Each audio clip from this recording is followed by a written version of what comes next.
Hey guys, in this video let's discuss a bit more about Azure Durable functions.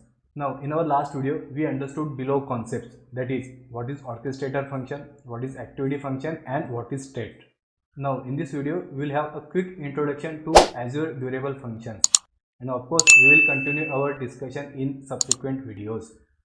Then we will discuss regular Azure functions versus durable functions. So guys, basically we will answer below question, that is whatever we can achieve using Azure Durable function, can't we achieve the same thing using regular functions or using our custom C# methods. So again, basically we will understand Azure functions versus Azure Durable functions. And guys, finally you may still have some doubts, so don't worry, you will have a clear understanding about durable functions when we will discuss use cases in our subsequent videos. And now let's have a quick recap about these concepts. See, again guys, we have this orchestrator function, or it is sort of our controller function, and it calls this activity functions. See, we have 4 activity functions. So the first thing, this orchestrator function, it controls the execution of these activity functions. Now this orchestrator function, it may call these 4 activity functions either in parallel or one after another, or let's say it can call it such a way that first it will call this function 1, function 2, and then it will wait for some external event to occur, and once that external event has occurred, then this orchestrator function, it will call this activity function 3, and then it will call this activity function 4. So this is a quick recap about orchestrator function and this activity function. But then what is this state, right?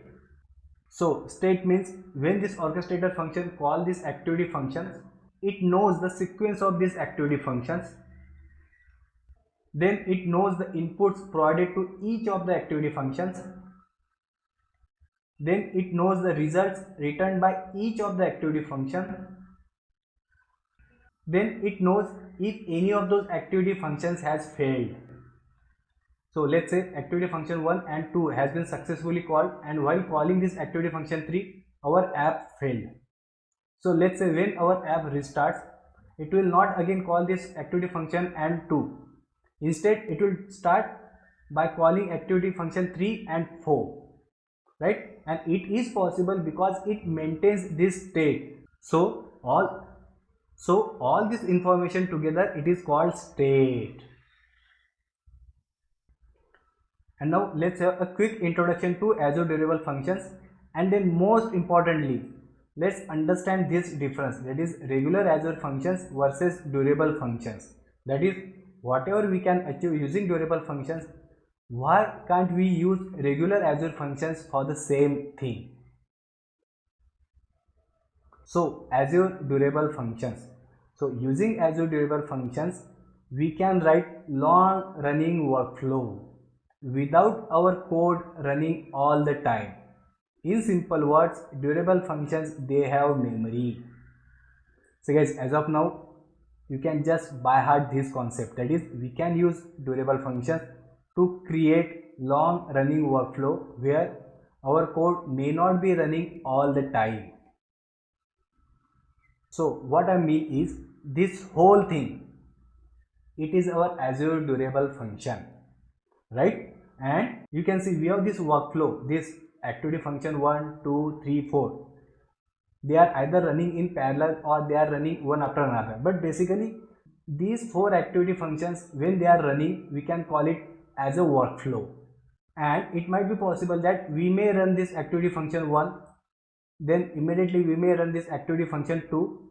But let's say before running activity function 3, we may be waiting for some external event to occur. So we may need to wait for days or weeks as well. So again, if our code to run this activity function 1, it will run immediately. This code will also run immediately. But before running this code, we may need to wait, let's say, for 2 weeks. So again, you can see our code is not continuously running. So, and now because we have something called state, so what happens is our Azure Durable function, it will call this activity function, it will call this activity function, and then it will go to sleep. and after that external event has occurred, it will wake up and it will call this activity function 3.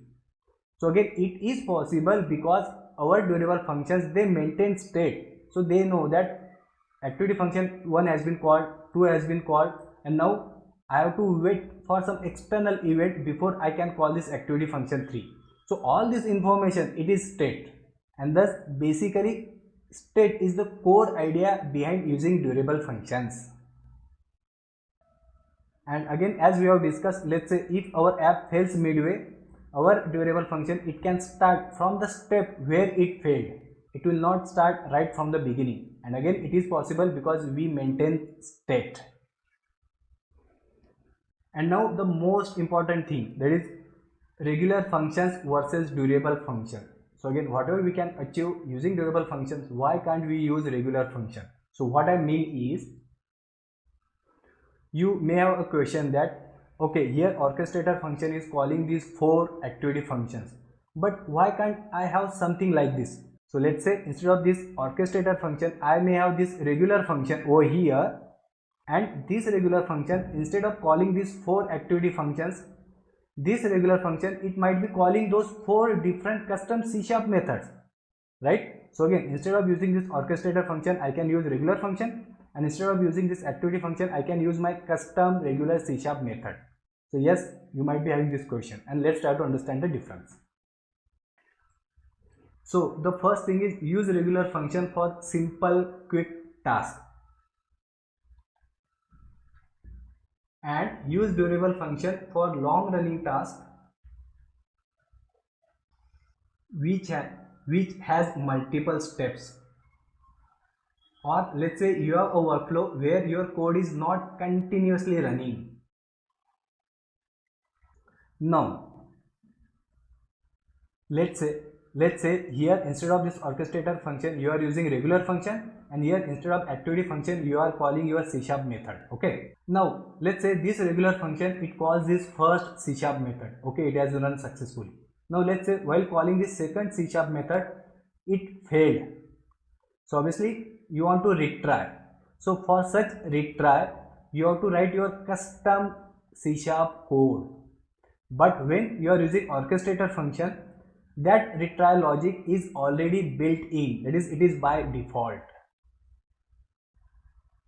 So here you have to write your own retry logic, and here retry logic is handled by durable functions.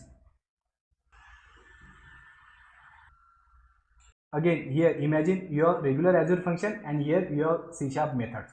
Now let's say from this function you want to call this method 1, method 2, and before calling this method 3, you need to wait for some external event. Let's say you need to wait for some human intervention. So how you will handle that, right? But durable functions can easily handle it. So basically what happens is, durable function will call this activity function 1, activity function 2, and then it will sleep. And once that external event has occurred, it will wake up and then it will continue its execution. So here difficult to handle external event, and here we can easily handle that external event. For example, human intervention easily.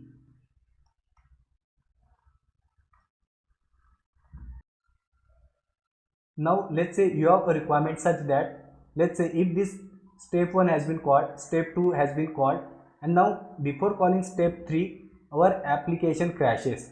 So once our app is back online, we want to make sure that this step 1 and step 2 should not be called again. Instead, our app should start executing step 3 and step 4. But obviously, if you are using regular Azure function, it may be difficult to achieve, because once our app comes back online, it will again start execution right from step 1. So here, if our app crashes, it starts from all over. But durable functions, they can start from where it failed. So that's it guys. Thanks for listening.